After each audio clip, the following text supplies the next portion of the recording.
Emma by Jane Austen, Volume 2, Chapter 2. Jane Fairfax was an orphan, the only child of Mrs. Bates's youngest daughter. The marriage of Lieutenant Fairfax of the Regiment of Infantry and Miss Jane Bates had had its day of fame and pleasure, hope and interest. But nothing now remained of it, save the melancholy remembrance of him dying in action abroad, of his widow sinking under consumption and grief soon afterwards, and this little girl. By birth she belonged to Highbury, and when at 3 years old, on losing her mother, she became the property, the charge, the consolation, the fondling of her grandmother and aunt. There had seemed every probability of her being permanently fixed there, of her being taught only what very limited means could command, and growing up with no advantages of connection or improvement, to be engrafted on what nature had given her in a pleasing person, good understanding, and warm-hearted, well-meaning relations. But the compassionate feelings of a friend of her father gave a change to her destiny. This was Colonel Campbell, who had very highly regarded Fairfax as an excellent officer and most deserving young man, and farther had been indebted to him for such attentions during a severe camp fever as he believed had saved his life. These were claims which he did not learn to overlook, though some years passed away from the death of poor Fairfax before his own return to England put anything in his power. When he did return, he sought out the child and took notice of her. He was a married man, with only one living child, a girl about Jane's age, and Jane became their guest, paying them long visits and growing a favourite with all. And before she was 9 years old, his daughter's great fondness for her and his own wish of being a real friend united to produce an offer from Colonel Campbell of undertaking the whole charge of her education. It was accepted, and from that period Jane had belonged to Colonel Campbell's family, and had lived with them entirely, only visiting her grandmother from time to time. The plan was that she should be brought up for educating others. The very few £100 which she inherited from her father making independence impossible. To provide for her otherwise was out of Colonel Campbell's power, for though his income, by pay and appointments, was handsome, his fortune was moderate and must be all his daughter's. But by giving her an education, he hoped to be supplying the means of respectable subsistence hereafter. Such was Jane Fairfax's history. She had fallen into good hands, known nothing but kindness from the Campbells, and been given an excellent education. Living constantly with right-minded and well-informed people, her heart and understanding had received every advantage of discipline and culture, and Colonel Campbell's residence being in London, every lighter talent had been done full justice to by the attendance of first-rate masters. Her disposition and abilities were equally worthy of all that friendship could do, and at 18 or 19 she was, as far as such an early age can be qualified for the care of children, fully competent to the office of instruction herself. But she was too much beloved to be parted with. Neither father nor mother could promote, and the daughter could not endure it. The evil day was put off. It was easy to decide that she was still too young, and Jane remained with them, sharing, as another daughter, in all the rational pleasures of an elegant society, and a judicious mixture of home and amusement, with only the drawback of the future, the sobering suggestions of her own good understanding, to remind her that all this might soon be over. The affection of the whole family, the warm attachment of Miss Campbell in particular, was the more honourable to each party from the circumstance of Jane's decided superiority, both in beauty and acquirements. That nature had given it in feature could not be unseen by the young woman, nor could her higher powers of mind be unfelt by the parents.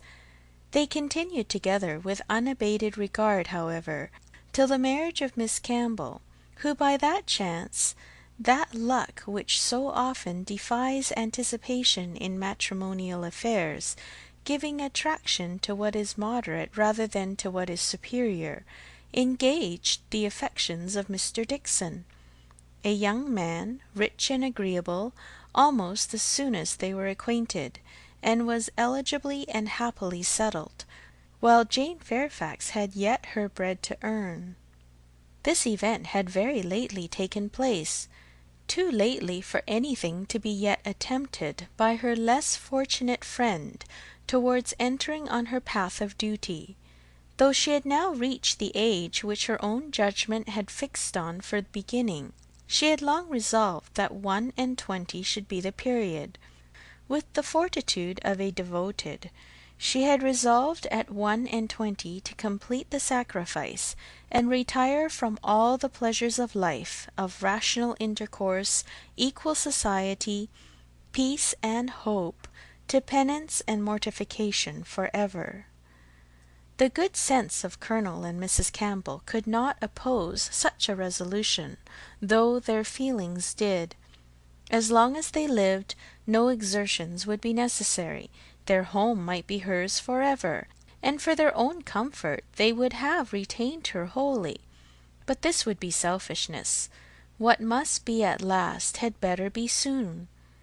Perhaps they began to feel it might have been kinder and wiser to have resisted the temptation of any delay, and spared her from a taste of such enjoyments of ease and leisure as must now be relinquished.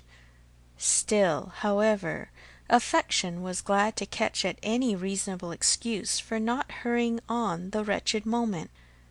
She had never been quite well since the time of their daughter's marriage, and till she should have completely recovered her usual strength they must forbid her engaging in duties, which, so far from being compatible with a weakened frame and varying spirits, seemed, under the most favourable circumstances, to require something more than human perfection of body and mind to be discharged with tolerable comfort.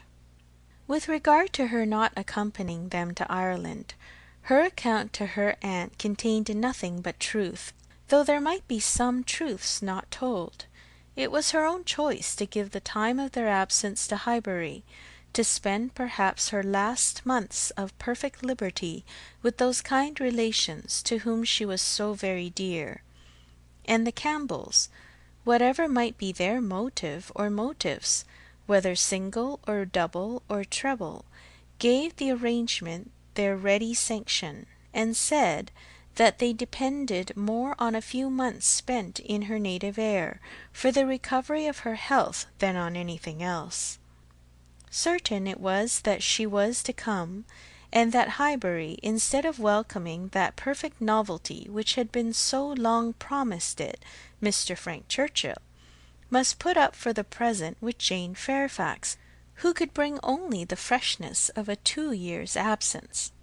Emma was sorry to have to pay civilities to a person she did not like through 3 long months, to be always doing more than she wished, and less than she ought.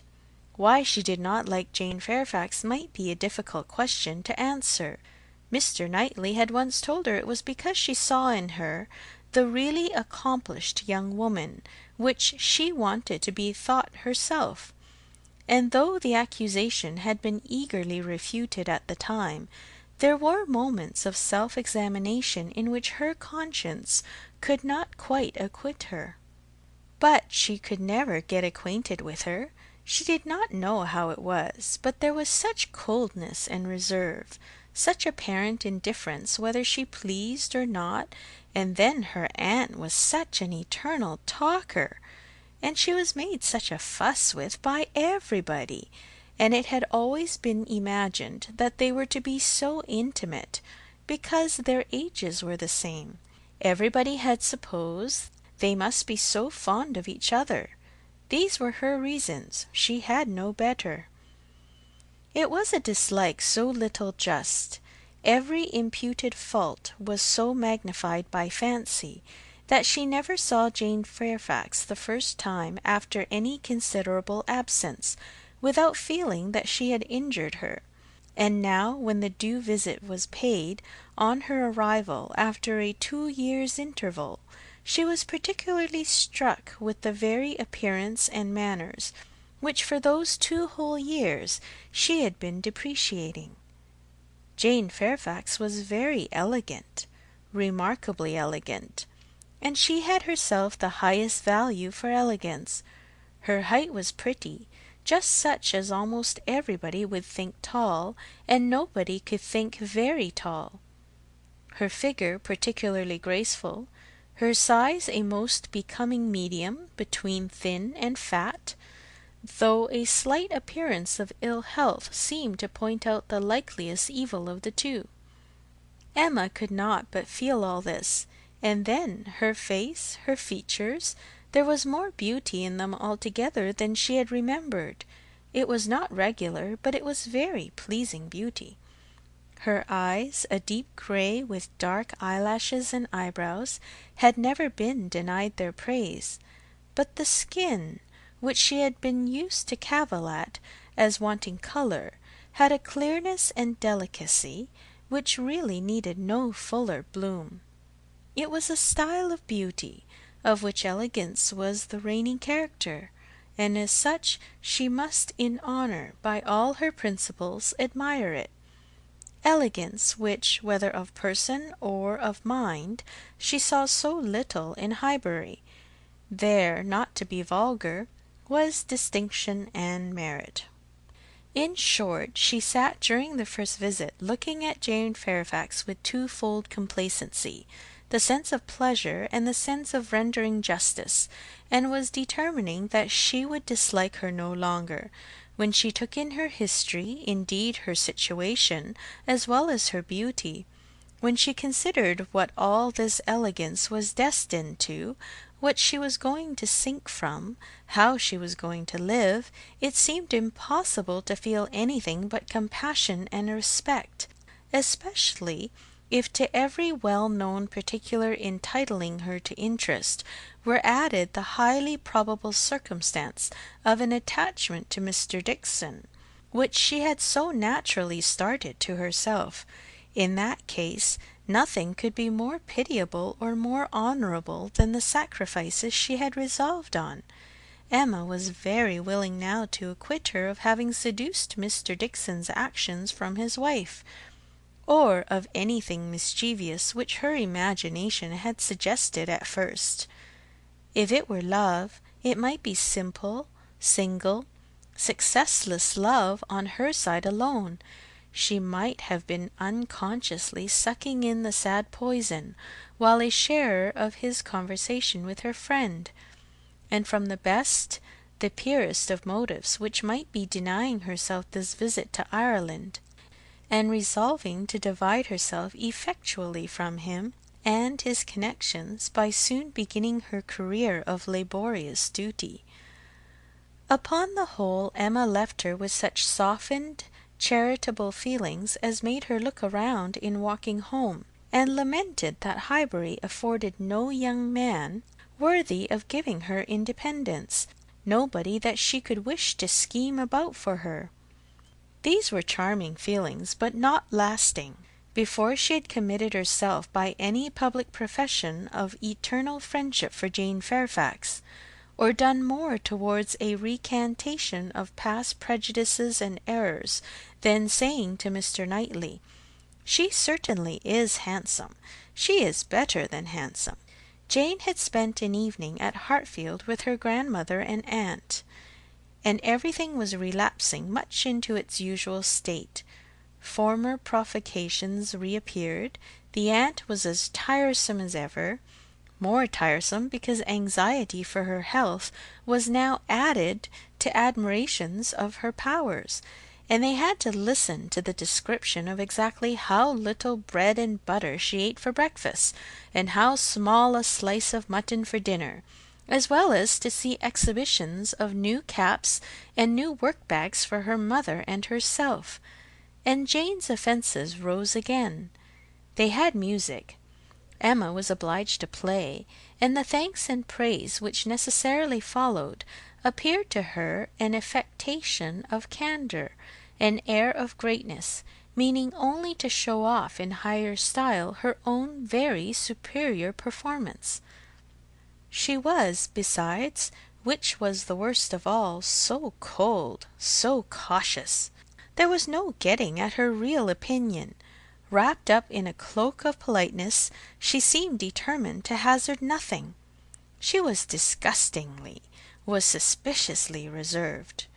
If anything could be more, where all was most, she was more reserved on the subject of Weymouth and the Dixons than anything. She seemed bent on giving no real insight into Mr. Dixon's character, or her own value for his company, or opinion of the suitableness of the match. It was all general approbation and smoothness, nothing delineated or distinguished. It did her no service, however. Her caution was thrown away. Emma saw its artifice, and returned to her first surmises. There probably was something more to conceal than her own preference. Mr. Dixon perhaps had been very near changing one friend for the other, or been fixed only to Miss Campbell for the sake of the future £12,000. The like reserve prevailed on other topics. She and Mr. Frank Churchill had been at Weymouth at the same time. It was known that they were a little acquainted, but not a syllable of real information could Emma procure as to what he truly was. Was he handsome? She believed he was reckoned a very fine young man. Was he agreeable? He was generally thought so. Did he appear a sensible young man, a young man of information? At a watering-place, or in a common London acquaintance, it was difficult to decide on such points. Manners were all that could be safely judged of, under a much longer knowledge than they had yet had of Mr. Churchill. She believed everybody found his manners pleasing. Emma could not forgive her. End of Volume 2, Chapter 2.